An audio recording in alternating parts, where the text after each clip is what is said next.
أعوذ بالله من الشيطان الرجيم بسم الله الرحمن الرحيم ولقد مكناهم في ماء مكناكم فيه وجعلنا لهم سمعا وأبصارا وأفئدة فما أغنى عنهم سمعهم ولا أبصارهم ولا أفئدتهم من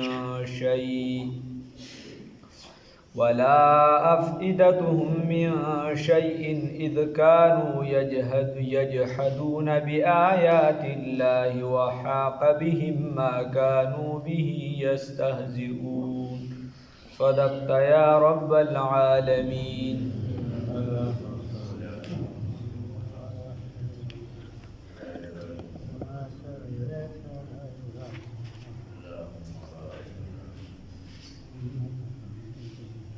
فرون الله رب العزت په دې آیاتونو مبارکانو کې د عادیانو خبره تیره کړې وه، یعنی د عادیانو خبره تیره شوې وه او هغې سره تړلې خبره ده. اهل مکه ته الله رب العزت فرمایي چې تاسو دومره زورور نه معاشي طور دومره مضبوط یې، او دغه خلک چې د اهل مکه چې نو د کم چې عادیان یا سمودیان یا وغیره دا د جوسی په اعتبار سره هم مضبوط وو او د معاشي طور هم ډیر زیات مضبوط وو. الله هغې له قدرت هم ورکړو، تاسو له اکه شان قدرت نه دی درکړی، خو هغې الله هلاک کړه. نو چې هغې یې هلاک کړه نو تاسو په طریقو له هلاکولی شي. نو دا مونږ دپاره یو عبرت دی. الله رب العزت فرمایي چې خلکو مضبوطو هغې نابتول کې کمې شروع کړه، هغې لیواتت شروع کړو، هغې چې دی الله رب العزت د وحدانیت نه انکار وکړو، هغې نو په هر اعتبار سره مضبوطو بیا هم عذاب ورکړو. نو مونږ خو کمزور وي دای په مخ کې، د دې وجې توبه به وباسو. الله دې د توبې توفیق راکړي. الله فرمایي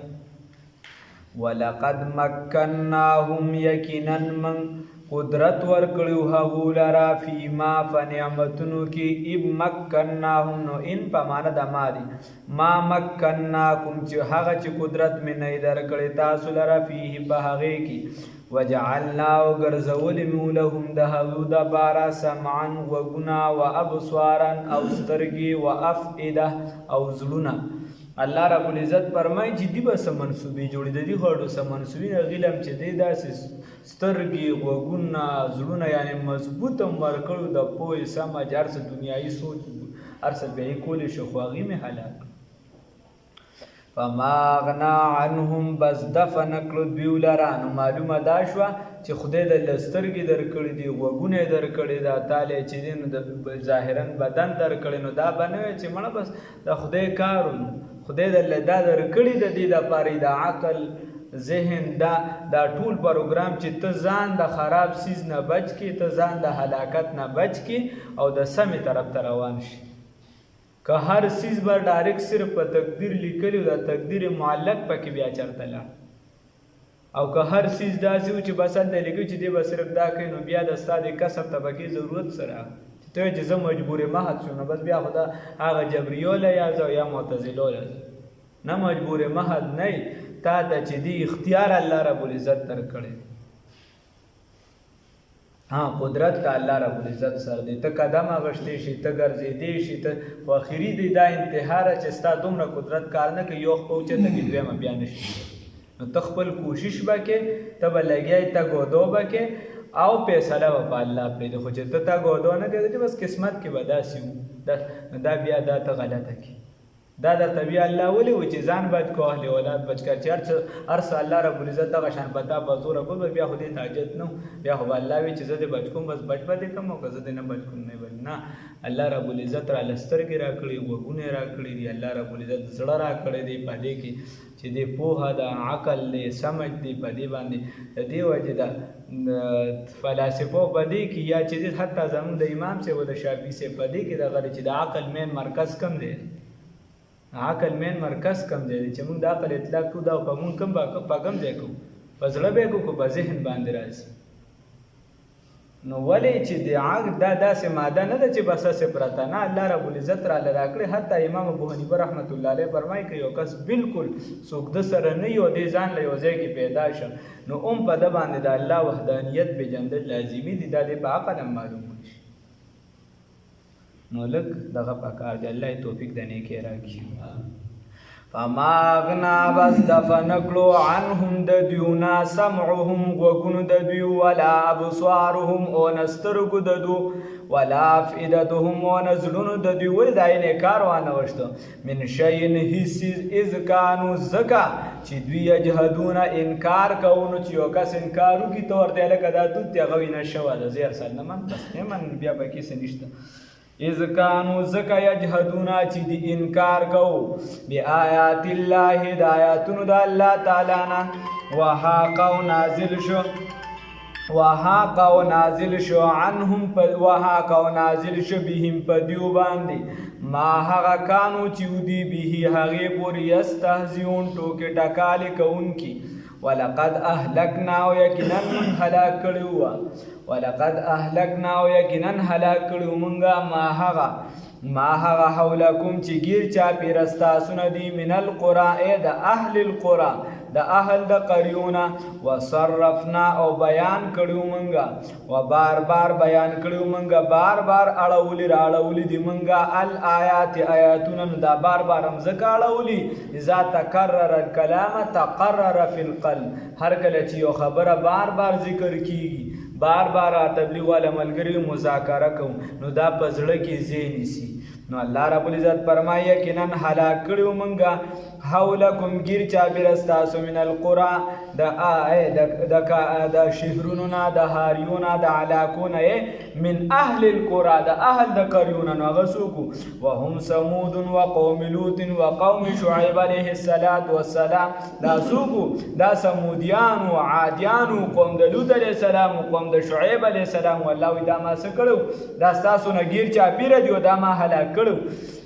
وصرفنا الآیات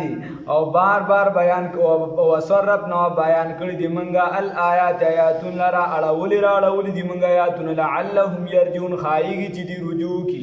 فلولا نصرهم بس ولی امداد نکو دغه خلقو الذين هغه کسانو اتخذوا چې دین سلو من دون الله ما سوا د الله تعالی نه دي د الله نه ما سوا نسلو نو هغه بیا ولی امداد نکو چې الله چې هغه ته به وی چې دا زمون خدای دی د لات د منات د عزا د هغه د کیسره نو چې دا دومره کیسی وی دا یو څه بل څه ته خدای وی نو هغه بیا امداد ولی نکو د خلقو هغه کسانو چې دین سلو من دون الله په مقابله د الله تعالی کې قربانا سبب د تقرب الی الله الهه معبودان دی به وی کنه ماته استایلو مخکې تیر شوی چې دی دام زکه خدایان نسلی دي چې په دې مون خدای ته ځان رسو. نو الله رب العزت فرمای قربانا سبب د تقرب ګرځولیو الهه معبودان بل دلوا بلکی رکشو د دیونه عنهم بلکې رکشو هغی عنهم د دیونه وذالک افکهم او دا کذب د دیو دی دا دروغ د دیو دی چې دی وی چې موږ په باطل باندې حقیقت ته رسو الګه په تیارې سکرانا ته نه رسی پرانا راړه ته رسی دا څه خبره ده فاعلم به خدای او رسول ته رسی په جهل باندې خدای او رسول ته نه رسی نو دا خو څنګه خبره ده چې دروغ به وي او ته چې په دینه می مقصد دا دی چې رښتیا حاصل شي. وذالک افکهم او دا دروغ د دیو دی و ما کانو ودی یفترون چې مسلسل یې دروغ ویل. و اذ صرفنا او اذ جئنا بهم او یقینا موږ راتکړو په دیو سره الیک تا او یقینا موږ راتکو کوي تا په هغه سره الیک تا نفرن پس افراد سره من الجن د جناتنا اوس واقعا ده بلا چې کله رسول الله صلی الله علیه وسلم طائف ته سفر وکړ غالبا حضرت زید رضی الله تعالی عنہ ورسو زید بن حارثه سے غالبا او دک شان چې رسول الله صلی الله علیه وسلم سره عبد الله ابن مسعود سے غالبا او یو صحابي بلم نو رسول الله صلی الله علیه وسلم چې کله واپس کې راتلو ایو چون کې پکانو گزارونه وغیرہ وکړو نو بیا یو ځای کې حصار غالبا نصیبین یا د غنوم ورتلی د طائف او د مکی فمنس کې الته مونږ کو نو هغه ټیم دوه مونږونه پرزو یو د مازیګر او یو د سحر مونږ رسول الله صلی الله علیه وسلم عموما قرات چې د 40 آیاتونو تر 100 آیاتونو پورې او بیا فقهای کرام وایي چې حکم دا دی فقهای کرام وایي چې حکم دا دی ښه خبره ده چې انسان دغه وکړي خو حکم دا دی چې امام به چې د قوم حالت ته به ګوري چې کوم حالت کې د پته لګي چې په دې کې د قوم ته جمع اسانه ده نو هغه حالت سره دی کوي الله دې توفیق د سنت راکړي نو خبره داسې ده چې رسول الله صلی الله علیه وسلم قرات کو نو پیغمبرم اعلی قرآنم اعلی او جمم اعلی او بیا د ناشنا یعنی تقوا ناشنا چې دا ټول جهان چې راجمه کې دای تقوا ته نه رسی دای کردار ته نه رسی دای حرکات ته نه رسی په هر حیثیت سره چې زمونږ د زړه سر دی رسول الله صلی الله علیه وسلم نو هغه مبارک کې رد کو او لګیاو چې کې رد کو د سحر منځو نو په دغه کې دغه جنات تیرېدل او دی میټینګ کړو یا په نینوا کې یا سو کوی چې نصیبې نلته کې ولته کې بل علاقه و چرته نینوا په عراق کې چې به موږ خو به اوسه پورې اسمان ته په اسانه باندې وررسېدو دا اوس ولې را باندې بندیزونه را خبره څه شي ده نو مختلف وفود یې لیږلي یو پکې د عربو د خطې طرف ته راغلي یا 2 کسو یا 3 کسو یا 15 کسو جناتو نمونه بعضې تفاسیر را نقل کړي دغه راغلي چې تاسو وګورئ چې داسې څه واقعه راغلې ده په دنیا کې چې دی کله راغله د عربو خطې په دغه ځای تېرېدل نو رسول الله صلی الله علیه وسلم مانځه کې رد کو نو رانږدې شو او د رسول الله صلی الله علیه وسلم دغه قرات یې واورېدو نو خو ناشنا اثر نو یو بل ته وی چپ شي غوږ کېدی د دې وجې د قرآن دا تعظیم دی دا عزت دی چې قرآن چې کله ویلی شي نو بیا به څه کې غوږ به یږدي دې ته او د دې وجې علما فرمایي چې کوم ځای ګڼه ګوڼئ یا مطلب دا دی دا خاص کر لوډ سپیکرو باندې تلاوت مسلسل دا چې دی نو کوشش کوي د دې نه ځان لرې ساتي دکه شان چې دی یو ځای کې ګڼه ګوڼئ نو تیز تلاوتونه مه کوئ ځکه دې ته به څوک غوږ نه ږدي نو ته هم ورسره ګناهګارېږي د هغې ګناه ته د دې خلکو په خپل سره د چا به کار وي څوک به دوکان کې څوک به صحیح نو دا ګناه به بیا تا ته میلاویږي لکه شان براه راست تلاوت دی براه راست یو خو د کیسټو یا یو څه بل څه هغه خو ځان لګي سره خو براه راست تلاوت دی کې به سجده تلاوت راشي دغه مولا ته پته نه لګي هم بنده ته به څه پته ولګي چې سجده تلاوت دی نو هغه وجوب هم پته باندې راځي داسې بلا کیسې دي اگر چې مضبوطه فتوا دا ده چې څوک په سجده تلاوت پوه نه شي په هغه نه وړي خو دا سبب یې خو ته وګرځېدې که نه فقهای کرامو لیکي د دې وجې داسې احتیاط پکار دی موږ دا د ذکر کوو د ذکر جهري وغیره اجازت شته او په بعضې مواقعو کې علماو لیکلي بلا شرایط دي یو په دا چې کله قوم کې یو څیز ناشنا وي یا هغې ته لا نقصان ورکوي نو ښه دا ده چې کوم ځای کې نقصان نه وي په هغه طریقه باندې هغه د دین کار کوه نو داسې په بعضې څیزونه پکار یې لږ احتیاط مودي دغه اورېده د رسول الله صلی الله علیه وسلم قرات مبارک یې اورېده غوږ یې کېښود بیا هېڅ هم ونه وي ډایرکټ لاړ خپل قوم ته او دی ایمان راوړو دغلته ایمان یې راوړ خو ځان یې راوړ یقین یې وکړو خدای وغیره پیغمبر یې ومنه لړ بیا لړ واپس او خپل قام یې ویارو هغې ته وی چې داسې مې یو کتاب اورېدلی دی تاسو په دغه شخصیت دغه داعي د الله چې دی په دم ایمان راوړی په دغه کتاب ایمان راوړی ویرې ورکوله خپل قوم لره نو دا مسلمه خبره دی دی کې یو دا هم راوځي چې به یو کس یعنی دې ته بیا رسول الله صلی الله علیه وسلم ته د یو ونې نه پته ولګېدله هغې نه اواز بیا راووته چې داسې جنات رالو هغې تلاوت واورېدو ایمان یې راوړو لاړ نو به دا صحابه کېدی شي که نه نو دا مسلمه خبره ده چې رسول الله صلی الله علیه وسلم په حالت د ایمان کې ولیده نو دا څه شی دی دا چې دی دا صحابي دی اگر چې رسول الله صلی الله علیه وسلم ته هغې خپله تذکره ونه کړله بیا وروستو څه افراد نور هم راغلي وغیره خو دا خبره ده نو دغه واقعي طرف ته اشاره ده ښه لکه شان چې چا په خوب کې ولید رسول الله صلی الله علیه وسلم دا بله زموږ خبره راغلې او خلکو اعتراضات دي زموږ یو لوی عالم دی مفتی ګوهر علي شاه صاحب لوی شخصیت دی علمي طور د چا بعضو خبرو سره اختلاف کېدی شي خو علمي طور داسې شخصیت دی چې ډېر ښې بلاګانې ورله محله نه راځي یوه خبره یې کوله وي دا خلک چې چا سره اختلاف راشي نو بیا هر یو څیز ته اختلاف وي هر یو څیز پسې نښلي دا اوس زمونږ کاري صاحب نو د هغه یو کلیپ چا راغوښتي چې دې ځای نه دې ځای ته لاړم دې ځای نه دې ځای ته لاړم نو خندا یې ورپسې جوړه کړې ده دا دې څنګه کیدی شي ما ورته چې کوم سره ستا اختلاف وي او ځای نیسي نو هغه تاسو راټینګ کړئ چې کوم سره مې اختلاف نشته او بې ځایه لګیا یې ته راشه ډایري وګوره نو بیا به درته ویم دا خبره خو هلکه سمون خوري ته شیوخو سر ناست نه 2 3 4 میاشتې ته مخکې خلک ټیمونه رالي بار ورپسې راځي ټیم ورسره نه او مسلسل هغې د ورځې پروګرامونه ما د یو عالم نه صرف ټیم راغوښته ما یارو کې د چا دپاره ما دې په 2 میاشتو کې را سره چونکې موږ سره تعلق زیات و ما دې په 2 میاشتو کې را سره صرف یوه ورځ ده هغې کې هم د 1 بجې نه واخله 12 تقریبا 3 پورې که یا د 1 نه واخله 3 پورې دا ټیم دی را سره او بیا به مویدا چونکې زما ته سر تعلق ډېر دی زم راځم یا وغیره د دې نه پس به زه ډایرکټ ځم شفقه درته پروګرام له وایي دا ما صرف په 2 میاشتو کې دغه ټیم خارج نو که ته وایې دغې له راته خلک راغونډول شي در به شم یا که ته وایې چې هسې راشه در به شم خو لکه دې نه ما سوا ما سره ټیم نشته خلک دا هر څیز نه بس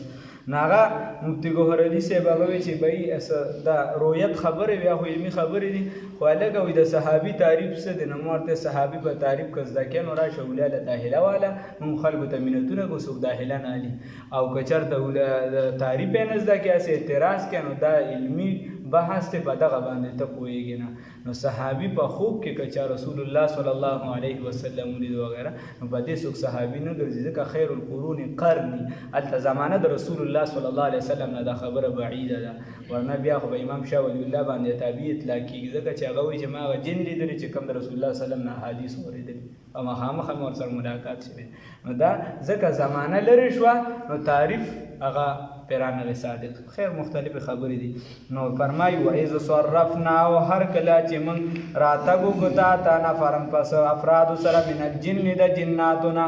یا چې موږ راواړول ستا جانب ته افراد من الجن د جناتنا یستمعون القرآن نو هغې اورېده قرآن لره هلکه قرآن یې اورېده نو قرآن کې خپل اثر دی ها اورې رسول الله صلی الله علیه وسلم صحابي ته وایي ما ته تلاوت وکړه د قرآن وایي الله رب العزت فرمایي د حدیث مفهوم دی چې دې درته ته وي زمانو مې واغوښته یا استانو مې واغوښته نو هغه ډېر زیات وژړل نو دا سړی کله ناکله دې سره زړه نرمېږي ښه الله دې راله توفیق راکړي فلما حضروه بس هر کله چې دوی حاضر شو قالو نو ویې ویل یو بل ته انصتو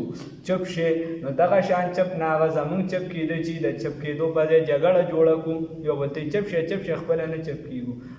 نه دغه چپ کېده نه قالو نو ویل دي انصتو غوږ کېدی فلما قضی بس هر کله چې تلاوت ختم شو ولو نو وګرځېدل دي الی قومهم قام خپل ته منذرین ویره ورکوونکي قالو دوی ویل یا قومنا ای قام زمونږه انا یقینا مونږه سمعنا اورېدلي دي کتابا یو داسې عظیم کتاب انزله چې نازل کړی شوی دی من بعد موسی پس د موسی علیه السلام نه مصدقا چې تصدیق کوونکي دی لما چې دی د هغې تصدیق کوي د تیر کتابونو مصدقا تصدیق کوونکي دی لما دا هغه څه بینه دی چې وړاندې د دې نه دي نو بعض علما فرمایي چې دې نه دا معلومیږي چې دا یهودیان نو دا پیریان بیا وروسته راغلي رسول الله صلی الله علیه وسلم ته ویلي نو په پیریانو کې د انسانانو نه فرقې زیات دي دا علماو لیکلي دي ځکه په پیریانو کې د شر ماده زیات دی او په انسانانو کې اگر چې د تبه سبا خو سمه لوبه جوړه ده خو بیا په انسانانو کې د خیر ماده د پیریانو نه زیات دی د خیر ماده په انسانانو کې زیات دی نو هغې بیا رسول الله صلی الله علیه وسلم ته واقع ویلي چې مونږ کې مطلب دا کمزوري راکې داسې او دا داسې او دا داسې هغې به وروستو خبره را روانه مصدقا چې تصدیق کوونکي دی لما د هغه څه بینه دی چې وړاندې د دې نه دی یهدي دا قرآن لار ښیي الی الحق لارې برا حق طرف ته قرآن لار ښیي د څه طرف ته د حق طرف ته الله دې راله توفیق راکړي د څه طرف ته لار ښیي د حق طرف ته و الی طریق مستقیم او د لارې برابرې طرف ته ای کاکا که ته وایې چې زه په لاره باندې سمه شم بچې مې پې سم شي زما کور والا پې سم شي زما چې دی اهل و عیال سم شي خاندان سم شي کلي ولس سم شي نو الله وایي که دغه ټول سمول غواړي، امن راوستل غواړي، دغه خلک چې دي دا د یو بل رونه ګرځول غواړي، نو یهدي دا قرآن چې دی لار ښیي الی الحق د څه طرف ته؟ د حق طرف ته، و الی طریق مستقیم او د لارې درمیانه طرف ته، د سمې لارې طرف ته. یا قومنا دې سوي ای قام زمنګه عجیبو قبول کې داعی الله، داعی دعوت د داعی د الله تعالی چې د چا دعوت قبول کې؟ د داعی چې کوم داعی دی الله جانب ته دغه دعوت قبول کې. و آمنو او ایمان راوړی به په دغه داعی باندې، یغفر لکم نو بخنه به وکړي تاسو ته الله رب العزت من ذنوبکم د ګناهونو ستاسو،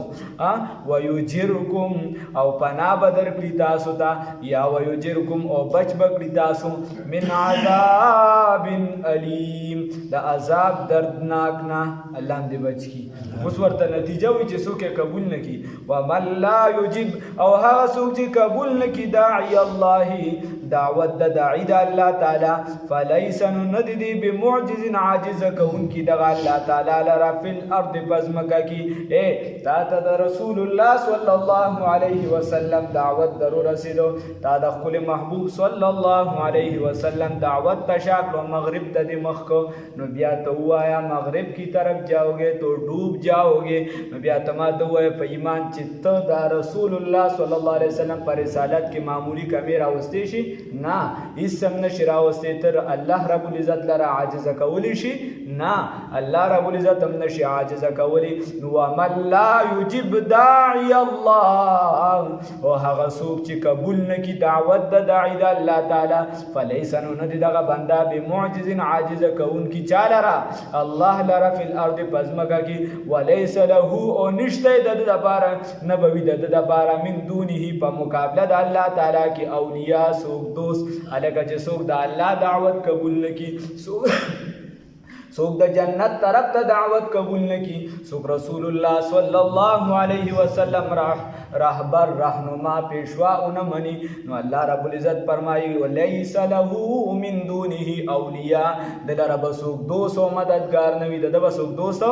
او مددگار نه وي. اولئک دغه کسان فی ضلال مبین، په ګمراهۍ ښکاره کې به وي. دا کسان چې دي دا په ګمراهۍ ښکاره کې دي، الله رب العزت فرمایي. نو الله هم دې دغه ګمراهۍ نه بچ کړي.